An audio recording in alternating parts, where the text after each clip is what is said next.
What's up everybody, Cursing Mushroom here and welcome back to another gaming video.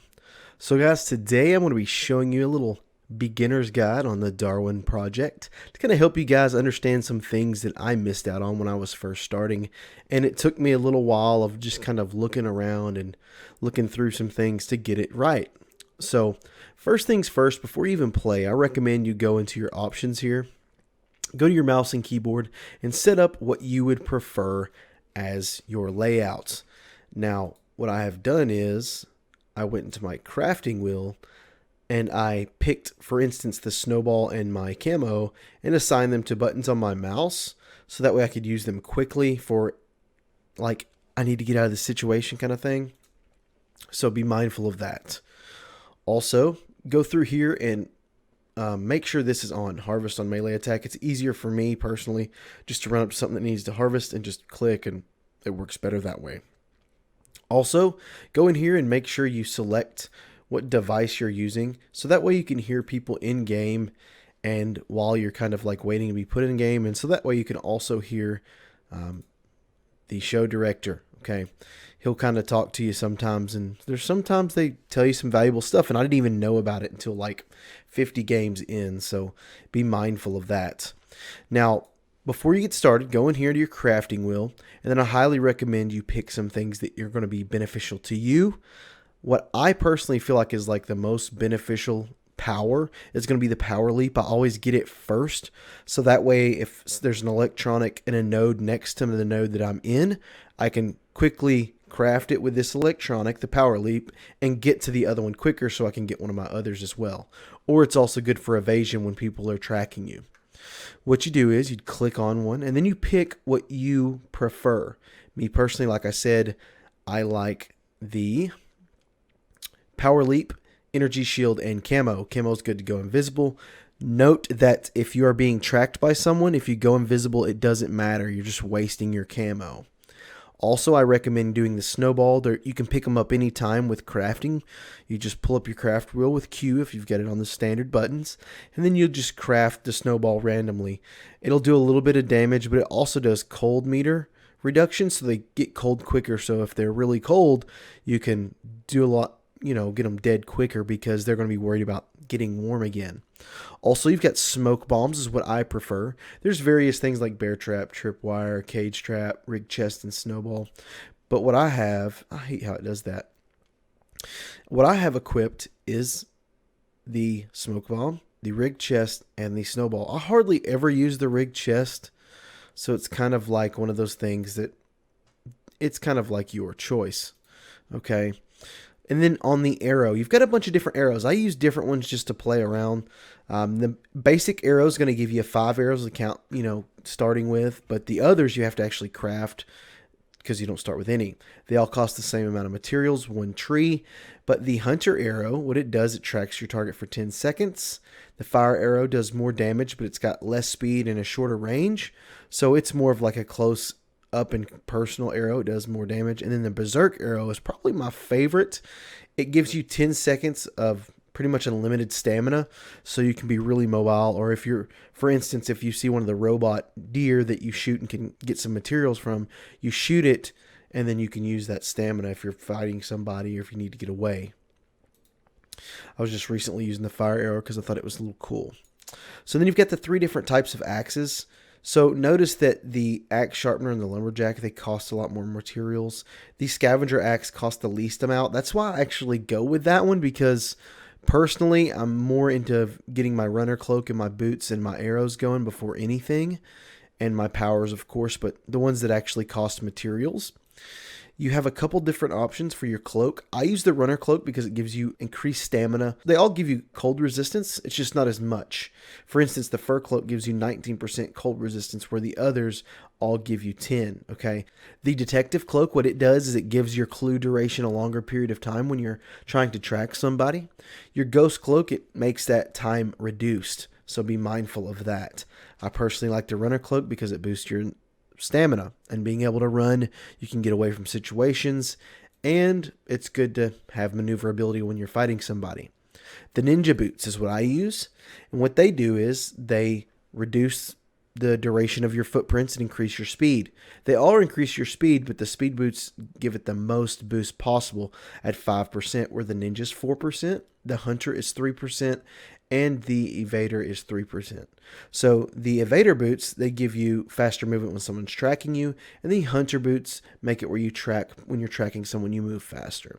So be mindful of that. I just like this because people won't notice me as much. I like to kind of stay out in the outskirts and play my hand, so be mindful of that. So always go into your crafting wheel first before you even get started. Check out some things, see what you want to do. You can use what I use. It's up to you. It's all on your play style and what you think you're going to do. Be mindful of that. Make sure you're going to your options like I just said before. Adjust your mouse and keyboard.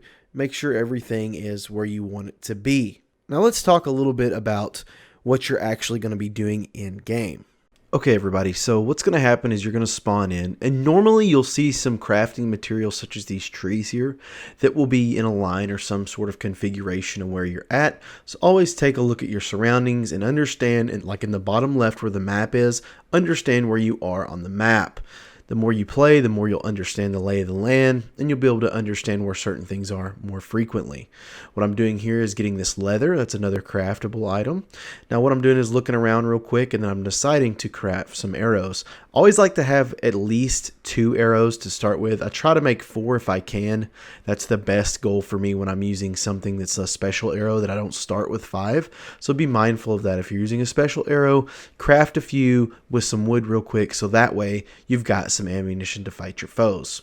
And normally what I do at this point is I decide to craft my first cloak, so that way I have a little reduction of how much the cold actually hurts me. If you look on the HUD on the bottom left of my screen, you'll see that blue bar. I'm at like 80%-ish on cold meter.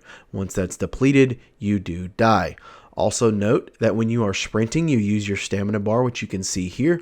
If you let off, it will regenerate. So what I try to do is kind of tap it. Also, press spacebar towards a window, and you can vault through a window like I just did there. Now, this is another very important feature. Some of these houses, these wooden cabins, have these layouts of the map, and they show exactly where the enemies are.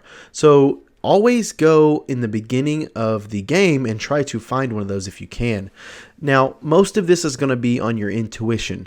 If you think it's not good to go in a house because you've been playing for a couple of minutes and this and that, do what your heart tells you, or your mind, whichever you prefer. Don't just do something just because I'm telling you to. It is a good idea, but be mindful. When you go to grab items, when you go to do anything in the game, be mindful on if it's good to do it at this point in time, if you're going to get yourself caught or not. Now, if you notice, there is a crosshair on the map now. What that is the actual overseer of the game, which is another player. They will choose somebody randomly, sometimes they do and sometimes they don't, to target. What that means is if you get that enemy and you find them and you kill them, it will drop a special chest. But also be mindful that everybody could be going for that same person. It's another thing on intuition. Don't just run out there blindly if you're not prepared. So be mindful of that. Now, if you look here, we have this portal, and in the back of every node, except the center, there are these portals. Note that when you go through the portal, it will transport you to another location on the map. Also, guys, I want you to be aware that if the node is offline that you transport to, it will damage you once you get to the other side, so make sure you return to where you came from. Another good pointer is notice that this person was grabbing that electronic. Anytime someone's grabbing electronic, it will notify you on the map. Also, you see the red blip that just appeared on my screen. That shows you when someone is making noise near you. It will show you an area in which they are located. I got another great tip for you guys. You see these 3 little electric pods here? So what it is you can melee it with your weapon and it will launch you in the direction you are not facing. It's good to launch you and enemies away from each other, or like I like using it, to traverse the map.